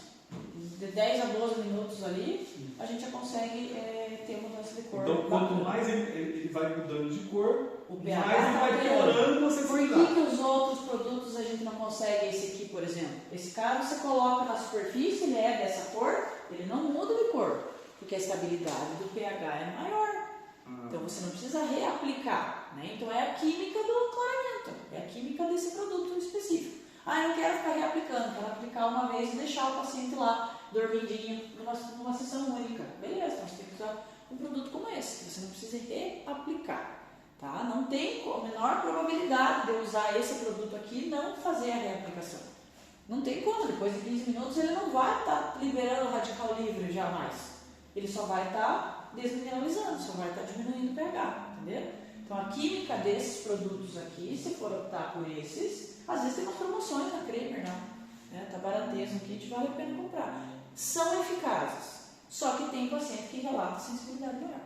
Todos quase que eu fiz com esse, meu senhor. Então é a sensibilidade relatada. Nunca usei o verdinho, né? Talvez o verdinho seja melhor agora.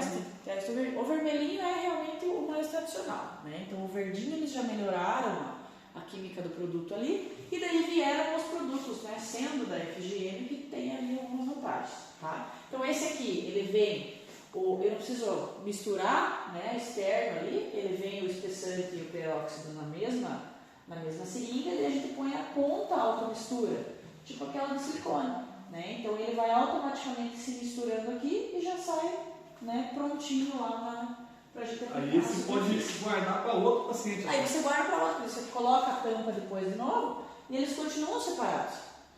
Uma seringa dessa dá uma média de 2 sessões, tá? 2 sessões para cada paciente, então você consegue atender uns 2 pacientes com uma seringa. Só que é um kit que não é barato, não sei quanto está o Mix, deve estar o quê? Uns 200? Não é um produto tão barato. Vamos ver, acho que o HP Blue está um pouquinho mais caro, só que o HP Blue vem mais seringas dentro da caixa. 132. 130? Uhum. Que dê para 2 pacientes. O HP Blue você vai gastar HP Blue uns te dá 200, uns... só que você vai atender os 4 pacientes. Dá uns 50, né? É o que dá elas por elas, se for ver. Né? E daí o que veio mais recentemente? Né? Não sei se vocês já viram essas pontas em forma de pincel. Uhum. Né? Então, também, ó, o Sr. Michael publicaram acho que mês passado, né? Comecinho de março, esse trabalho aqui, que eles testaram essas pontas do tipo pincel. Tá? Então, assim, parece frescura também, mas faz diferença, porque você gasta menos produto e, consequentemente, tende a sentir menos sensibilidade. Isso que eles compararam. Fora a de pincel, né? Você aplica e não fica esfregando. Nada. Nenhum deles precisa esfregar. Esse aí você só vai esfregar porque tem Nossa, pincel, mas maior. vai passar Não, uma camada. não é esfregar, na verdade. Sim. Você só vai aplicando na forma de pincel. Ele fica uma camada mais fina do que se você aplicar com a ponta aplicadora. Mas não, você não fica estourando bolha depois. Não, esse aqui não faz bolha. Quem faz bolha é esse danadinho aqui. Esse produto é ótimo, excelente, eu adoro. Só que ele, a hora que você olha, ele tá com bolha gigantesca. Então esse tem que ficar.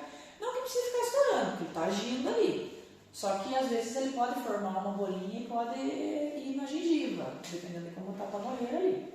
Mas o que libera mais oxigênio e forma a bolha na superfície é esse aqui. Mas assim, não é uma coisa que impede o uso. Não, e não é uma coisa que aonde está a bolha eu não gosto, está assim, agindo. de todos os da FGM, o que eu mais gosto é esse daqui. Efetividade, Eu gosto desse. sensibilidade, dificilmente o paciente relata dor com esse aqui. Né? Ele Só é que eu fácil de fico aplicar. estourando. Fica estourando, tem que ficar esperando. Mas você nunca vai abandonar o paciente também ali. É, Mas você não vai deixar lá é uma fazer. aplicação única de 40 a 50 minutos. Você não vai deixar o cara sozinho ali, vai, né, sair, fazer Não, uma mas pra mim, que uma no coisa. músculo, exemplo, se o saco começar a sair bolha, eu fico preocupado. Então, tá, depois Não, a bolha é normal. dá pra você ir. É engraçado, ele incha, assim, ele Ele fica. incha, né? Faz Ele espuma, incha. parece que tá E ele espumando. faz bolha na seringa também. Porque assim, como que é o funcionamento desse aqui? Então, diferente do primeiro lá, que a gente misturava no potinho e aplicava, desse outro também, que eu não misturo nada, que ele aplica na própria ponta, e daí a próxima sessão, né, só vou trocar a ponta e vou reaplicar. Esse aqui, ele é mais prático de utilizar, mais prático de todos.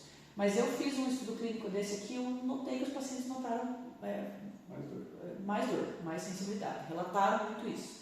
E esse aqui é o que eu observo, tanto a efetividade quanto menor, né, risco de sensibilidade ali do paciente sentir dor, só que eu tenho que cuidar aqui, por exemplo. Então, ele vem as seringuinhas separadas, né, do peróxido e do espessante. Eu vou acoplar uma na outra e vou misturar. A gente faz ali uma média de 8, né, empurradinhas ali para cada lado. Eu tenho o produto, né, misturado. Então, tiro essa pontinha que vem no kit também, que a gente acopla, e coloco a pontinha aplicadora e daí a gente leva em posição. Deixa eu ver que acho que tem um. A ponteira daquele que é o HP Blue? Não.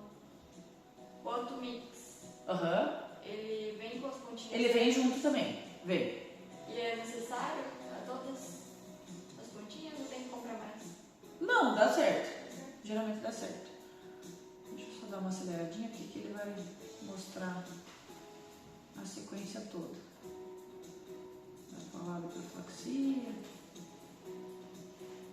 Tomada de cor. Ali ele está aplicando o dessensibilizante antes da barreira. Eu já vou falar para vocês que tanto faz aplicar antes da barreira gengival ou aplicar a barreira e daí o dessensibilizante. Isso não faz diferença.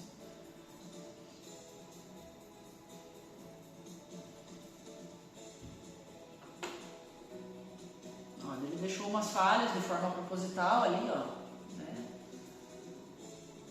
para orientar que realmente a gente faça essa observação, ó, feche todas as ameias, isso realmente faz diferença. Eu esqueci o foco, prof. Acabei de lembrar. Vai secar a barreira. Olha, ele está mostrando como que vocês vão acoplar, né? Então esse meinho ali para você acoplar uma na outra, ele vem junto no kit. Aí deixa o produto todo de um lado, né? E aplica na superfície. Ele também tem uma tixotropia boa. Ali ele está aplicando, isso aí eu acho frescura, né? Eu consigo tranquilamente levar com a ponta aplicadora e sem a necessidade de usar aquele aplicador. Não precisa aplicar em platina, nada. Nada, só no vestibular. Mas ele fala? Na bula do produto ele fala. Fala, mas Pra é uma coisa aplicar assim. na oclusal, levar um pouco até a oclusal e incisal. Ah, Ele fala. não tem necessidade. Vai clarear todo mundo da mesma maneira. Prof, uma vez na guia dessa você usa Uso para um paciente. para os Uso 40 pra um minutos, paciente. digamos. Isso. Aí tanto faz você aplicar tudo e deixar. Só que o que acontece? Que a gente vai observando, né? Então o tempo de aplicação desse produto é 40 minutos. Só que quando eu aplico nas superfícies, fica sobrando na seringa. Sempre fica sobrando. Pelo Sempre menos fica, quando porque- eu aplico, independente do tamanho, um paciente mega dentuço e tem um tamanho Sempre enorme sobra. de coroa dentária. Sobra na seringa. Então o que eu gosto de fazer? Aplico, deixo 20 minutos, removo e reaplico o que ficou na seringa. Água ou gás só?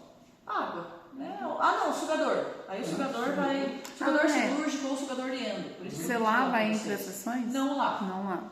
Não Aquele lava entre restinho as que aplicações. sempre fica, não tem problema. Não tem problema, não vai interferir. Nem o restinho do sensibilizante que fica lá no começo não vai interferir no clareamento. Não vai fazer diferença também. Tá? Então, assim, não precisa reaplicar. Ele é uma aplicação. Aqui eu até coloquei 2 aplicações de 20. Se você for considerar a mudança, né? Deixa eu até colocar aqui, ó. 2 aplicações de 20 ou uma de 40. Em 40 minutos. Tá, então essa questão da reaplicação é se por um acaso você optar por... E uma seringa dessa Dá para uma 2 dias aplicação. de aplicação. Não. Não, vai dar para um paciente. Mas eu não Uma lembro sessão. quanto que vem nessa caixa. 6, não é? 6 6 pacientes. 6 quilos. Uhum. Então dá 6 pacientes. Vejam que ele é um kit um pouquinho mais caro, mas você... Então, Mas se for vale a usar pena. segunda e quarta, por exemplo. Isso, né? isso. Segunda e quarta. Digamos que você usou lá, aplicou, deu metade da seringa. O paciente veio segunda-feira. Aplicou. Guarda essa mistura já misturada, boa, né? Guarda essa porção já misturada, deixa o paciente ali 2 dias e usa a mesma seringa. Tá. Numa segunda aplicação. Tá? Então você consegue aí matar 2 sessões com uma mistura, com uma seringa. Esse da Súria tá meio Ah. caro, mas tá 315. É. Mas acho que eu paguei 200 e pouco. 200 e pouco. 6 Acho que pacientes. Então, mas quanto que tá o mix? Você viu aí? O Automix. O Automix 130, só que daí Só sai que Tudo bem, mas para eu que faço Tem um no máximo, pouco, às vezes é mais fácil eu começar pelo outro mix, porque Pode. eu terceiro eu vou pagar um monte de produto que eu não vou usar. Tá? É, Não, esse não, aqui mas é uma- ele- é um você kit só que vem vai, bastante. por exemplo, assim, ó, eu uso um desse para um paciente, Sim. vem 6 seringas separadas. Aí você tem por um Entendeu? tempão de Não é que paciente. uma seringa Tá, vai entendi, ter entendi. Vem 6 seringas dentro. Na verdade, vem 12, né? Isso, vem É. 6 kits, Tá, entendeu? tá. Vem 6 kits deles separadinhos aqui, ó. Tá. Cadê a imagem deles separados? É como se tivesse, vem 12, né? É, vem esse separado desse, na Tá. hora. Tem 12 mistura de seringas, decola. 6 pacientes que dariam 12 aplicações. Isso. Cada seringa, 2 Exatamente. vezes um paciente. Então ele é um produto mais caro, mas ele é rentável. Você consegue atender mais pacientes com ele do que o Automix. Tá. O Automix você não consegue 3 pacientes com uma seringa dessa. E o Automix vem uma seringa dessa na caixa. Entendeu?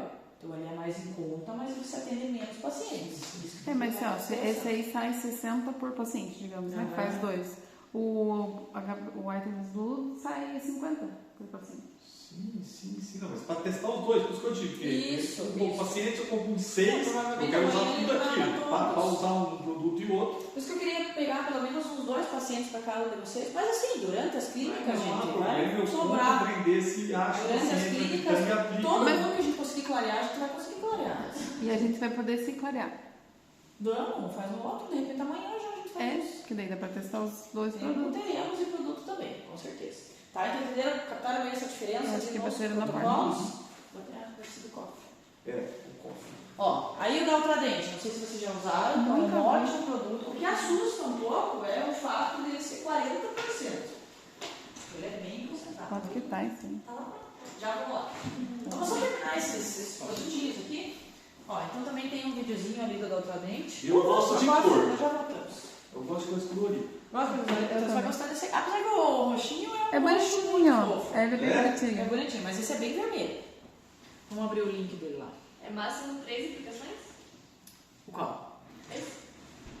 Isso. Esse aqui ele é mais rápido. Vamos ver.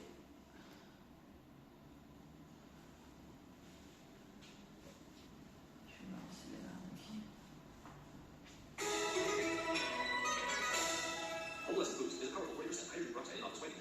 40%. Dá uma dor no coração. É um vídeo brasileiro. Deixa eu mudar, né? Até o dentista sem gol. Já acho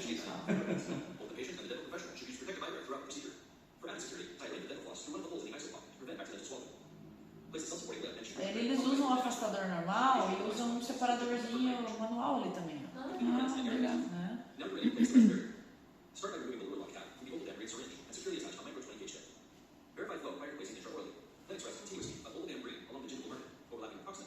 Essa pontinha é boa de aplicar bem fininho.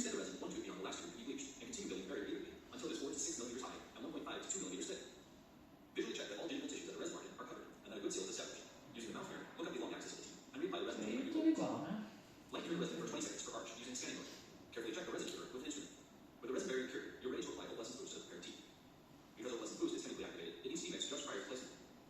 O mesmo esquema das seringas, né? Vai acoplar uma na outra. A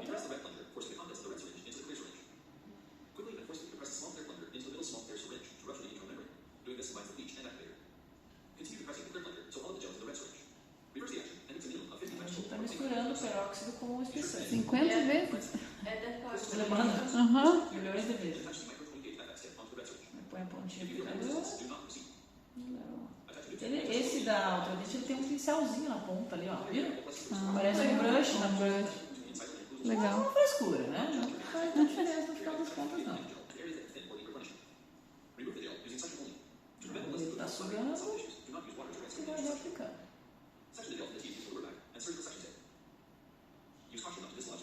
E uma quantidade suficiente, né? Não precisa fazer tudo aquilo. Não, a gente já vai ver que também eu não preciso aplicar. Na verdade, já surgiu o estudo até que você nem precisa aplicar produto na região cervical. Então ele vai Mais reaplicando. produto, melhor, né? Mas Não é. Quanto mais produto, mais tenta sentir sensibilidade. E não quer dizer que vai clarear mais, né? Não quer dizer. Isso no caseiro a gente observa também. mas eu também nunca deixo aparecendo dentro ali. Parece que vai dar ruim, né? E aí ele já vai falar do parecência e bolo, depois a gente fala sobre isso. Ai, você fala desse. Eu não gosto muito desse aí. Não deu muita. Não achei muito resultado também, não. Já. Ele é caro, né? E é caro. Só é a facilidade que tá pronto, né? Aham. Você sempre leva já, né? Tá, então assim, o Boost e o HP Blue da FGM são parecidos a forma de aplicação, tá? Só que esse aqui você pode aplicar, fazer até 3 aplicações de 20 minutos, né? Então, até a forma de aplicação é parecida, a química do produto é parecida também. Só que aqui a gente está considerando 40%, né? E a vantagem dessa seringa em relação ao da FGM, igual eu falei para vocês, nas duas seringas de mistura, esse produto ele é mais estável. Então, o meu paciente veio hoje, só pode vir na semana que vem. Não pode vir quarta-feira, por exemplo, daqui 2 dias. Aí, considerando isso, é melhor usar esse aqui do que o da FGM, pela questão da longevidade. Né? Esse aqui ele é mais estável, ele fica mais estável com o passar do tempo do que o outro. Essa dá quanto, esse kit? Dá quantos pacientes? Então, eu não lembro quantas seringas vem, mas Porque ele sai bem mais caro do que o da FGM. Aqui porque eu ele já achei é mais caro. Com Tá. certeza, 2 ultramente, 5 ela pontos faz o aplicadores. produto para ser mais caro. E olha, é 269, aí vai dar o quê? Um paciente? Parece, não parece? Um paciente. Esse eu achei. Se a gente fosse dividir, é quase R$150 aí por paciente a mais. Não dá, né? Pelo mesmo Sim. produto. É que a seringuinha desse aí, com certeza é mais levinha, não é uma 53. Não, acho que a seringa é do mesmo tamanho. Não, mas eu digo assim, porque eu tenho seringa de irrigação, obviamente. Verdade. Aquela seringa Bem é de parecida. silicone, aquilo é leve, que é o primeiro. É óbvio que depois que eu fui perdendo, eu voltei para uma seringa normal brasileira, descartável.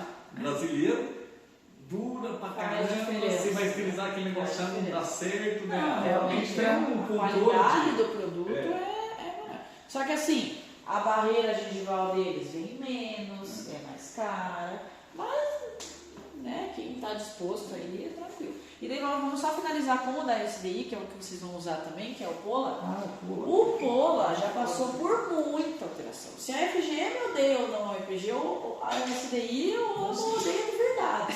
Porque eles tiveram que praticamente reformular o produto deles. Porque Nossa, o primeiro surgiu era horrível. Horrível, gente. Muita sensibilidade, pouca mudança de cor e o pH lá embaixo. Então por isso que eu digo que os caras tiveram que realmente se reformular. O que a gente tem hoje em dia para trabalhar, que é o de 37,5%, ele já está muitíssimo melhor. Então eles mudaram Eu ganhei muito. isso no CIOSP. Eu não gosto, no consultório não compro. Eu nunca usei, nunca nem sabia que tinha porque ali consultório a dele. seringa da automistura deles é uma cor esquisita, eu acho que é uma cor muito clarinha, é difícil da gente enxergar o contraste ali na superfície. Vamos ver amanhã o que a Taraway vai Mas o que trazer eu aí tenho pra não nós. é esse, ele é um pó e um... Ah, que é o tradicional. O primeiro deles, ele dizia também, e eu acho muita aplicação, a cada 7 minutos. O primeiro você tinha que reaplicar, fazer, acho que, se não me engano, 5 aplicações de 7 minutos. Então tem que ficar mexendo ali o tempo inteiro. Não, Por quê? Porque o pH dele muda de forma muito rápida. Então esse Você é tem que o reaplicar. última geração dele? Esse é o mais atual. É o que a gente. É a seringa de automistura também. É o primeiro, se não me engano, do pozinho lá com líquido, é um dos primeiros. Nossa, Aí eles muito foram ruim. reformulando E dá isso. E a sensibilidade dos Eu pacientes pego uma relatam baixo, também. né? Mas às vezes, eu vou trabalhar numa clínica que só tem esse. Então tem que saber trabalhar bem com Tá ele. vencido aí no meu. Tá? Tá bem próximo do vencimento. Então só vamos finalizar essa parte da espessura, ali é o que eu falei pra vocês, né? A gente deixa uma espessura 1 a 2 milímetros, ninguém vai medir isso, né? Mas já teve esse trabalho que mostrou que eu nem precisaria levar produto na região cervical. Ó, que é esse aqui. Então eles fizeram um testezinho simples, ó, eles aplicaram só na cervical, só no terço médio incisal e em toda a superfície. Quem vocês acham que sentiu mais dor? Todo mundo que teve gel na cervical. Todo mundo clareou da mesma maneira, todo mundo clareou igual, por incrível que pareça. E os grupos que relataram mais sensibilidade foi o grupo do gel lá na cervical e no leito como um todo. Agora, alguém vai fazer isso aqui? Mas não faz, não tem como prática fazer. Mas assim, a gente vai tendo como, né? Parece que vai dar ruim. Uma mudancinha de prática, de repente deixar menos espesso nessa região cervical. Isso a gente pode fazer, né? Mas, Ou se der uma 100%. erradinha no começo, na barreira, não precisa ficar muito tenso. Mas assim, né, já foi constatado que produto... vamos parar aqui então. Mas a gente vem falar sobre o dessensibilizante. Embora que eu vou falar para vocês que o dessensibilizante a gente aplicaria antes do produto, né? Mas já vamos falar um pouquinho sobre ele. Vamos lá para tomar um cafezinho? Vamos, porque A gente ganhou um aqui no primeiro módulo. Dessensibilizante? Não, um clareador. não, dessensibilizante. Não, acho que era clareador, mas eu não lembro de qual marca. Não tava.